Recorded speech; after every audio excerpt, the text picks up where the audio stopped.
नमस्कार विद्यार्थियों, आप सभी का आपके अपने YouTube channel study with officer की ऑनलाइन क्लास में आपका स्वागत है। तो आज हम हिंदी व्याकरण के सबसे महत्वपूर्ण टॉपिक को पढ़ेंगे, वो है संधि। ठीक है, तो आइए आज हम शुरू करते हैं संधि को।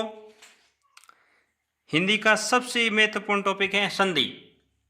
ठीक है, सभी परीक्षाओं के अंदर ये संधि 100% पूछा जाता है। ठीक है, बाकी कोई टॉपिक से सवाल आए न आए, पर संधि से जरूर आता है।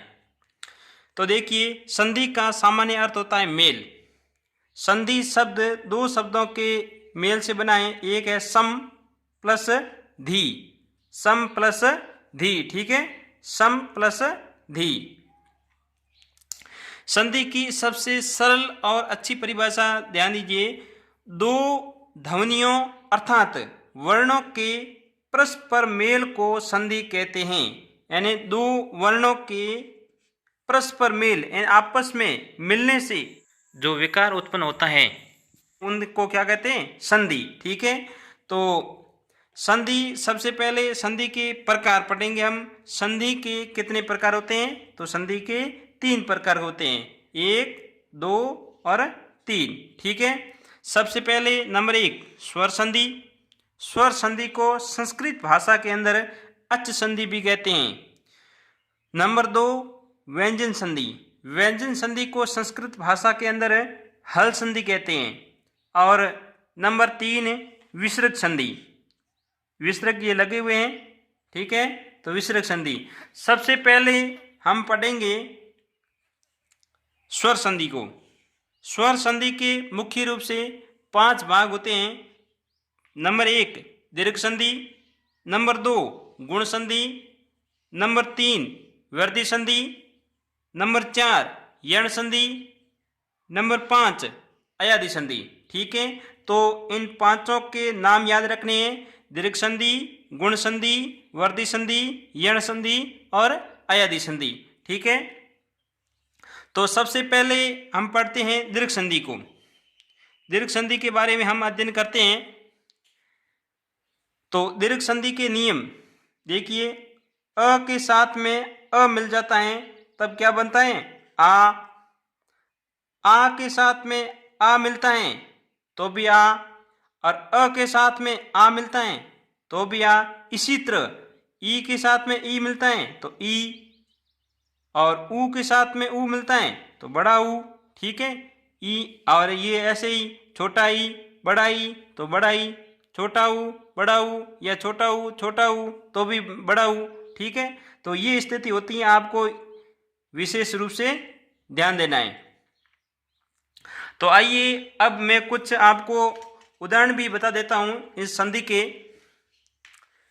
सबसे पहले का ही उदाहरण बताता हूं आपको। गीत प्लस अंजलि। गीत प्लस अंजलि। गीत प्लस अंजलि। ठीक है, तो गीत के अंदर, इसके अंदर अ छुपा हुआ है और अ एक ये अ और अ क्या बनता है? आ। ठीक है, तो लिख देते हैं गी ता, आ की मात्रा है, और जली, और ये ऊपर बिंदी लगाई हुई है तो ये बिंदी ऊपर लगा देते हैं। ठीक है, अब दूसरा उदाहरण देखिए, शिव प्लस आले। शिव प्लस आले, शिव के अंदर अ और ये आ, अ और आ क्या होते हैं? आ। ठीक है, तो देखिए शिवा ले। ठीक है, ये आ की मात्रा लगा दी। ओके, इसके बाद में 2 उदाहरण इनकी आपको बता देता हूं। ये सबसे सरल संधि है, ज़्यादा दिक्कत नहीं आएगी आपको समझने के अंदर। तो देखिए, रवि प्लस इंद्र।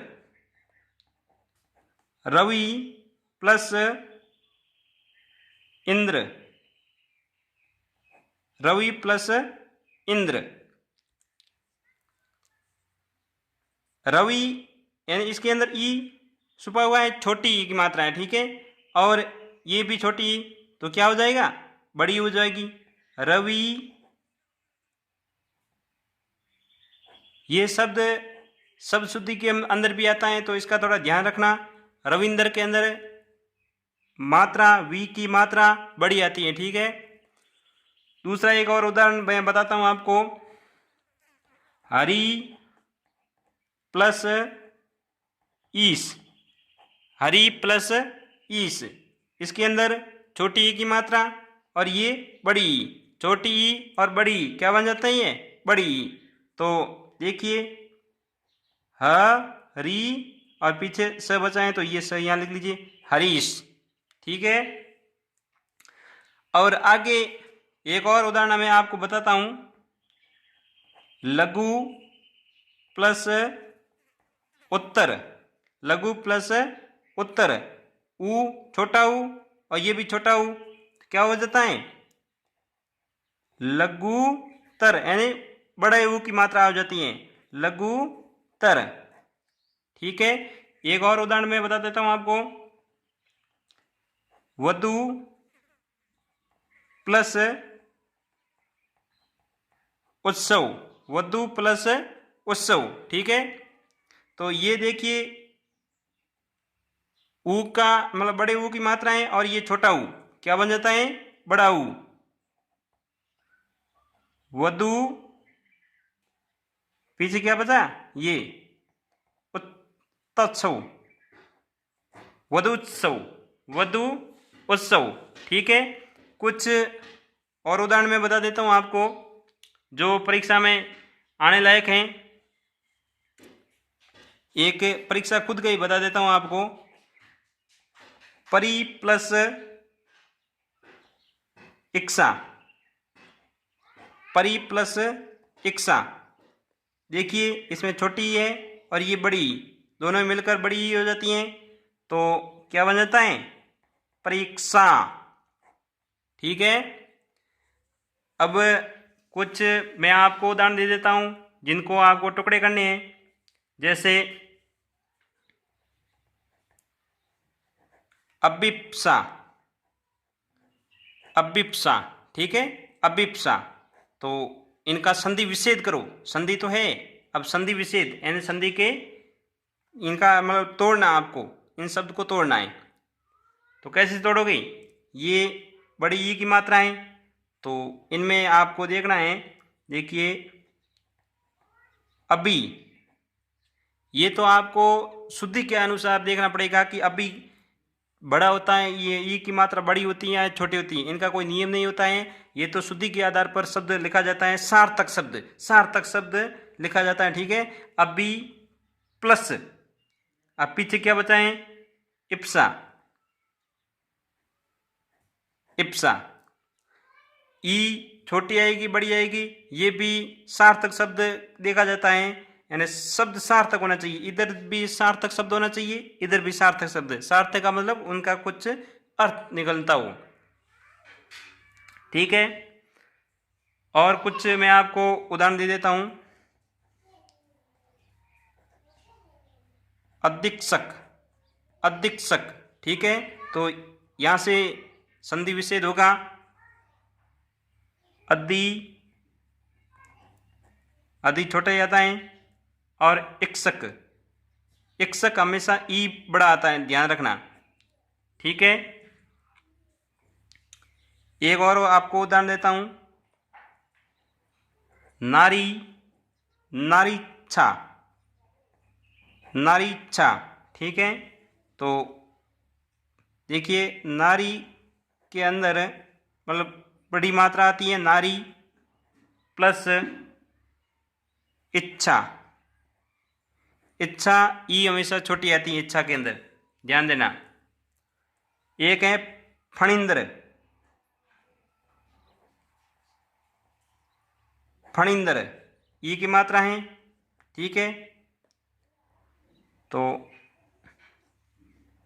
फणी, फणी हमेशा बड़ा आता है, णी की मात्रा बड़ी होती है, छोटी नहीं, फणी प्लस इंद्र,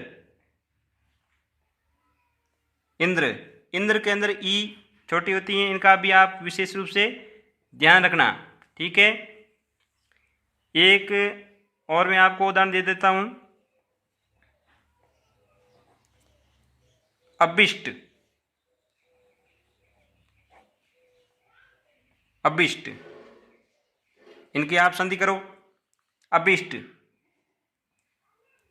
यहां से संधि होगी, संधि तो है, संधि विच्छेद करना है हमको, करो आप। अभी छोटी आएगी, बड़ी, छोटी, ठीक है। अभी प्लस इष्ट, इष्ट के अंदर ई छोटी आती है, ये भी आप विशेष ध्यान देना। तो सार्थक शब्द होना चाहिए, ठीक है। तो मेरा वीडियो आपको कैसा लगाएं, अच्छा लगाएं तो आप इनको लाइक करना, शेयर करना और सब्सक्राइब का बटन भी दबाना और घंटी का बटन भी दबाना, ताकि आपको मेरे वीडियो के नोटिफिकेशन समय समय पर मिलते रहें। और आगे हम इससे अगला भाग करेंगे गुण संधि, ठीक है। तब तक नमस्कार साथियों।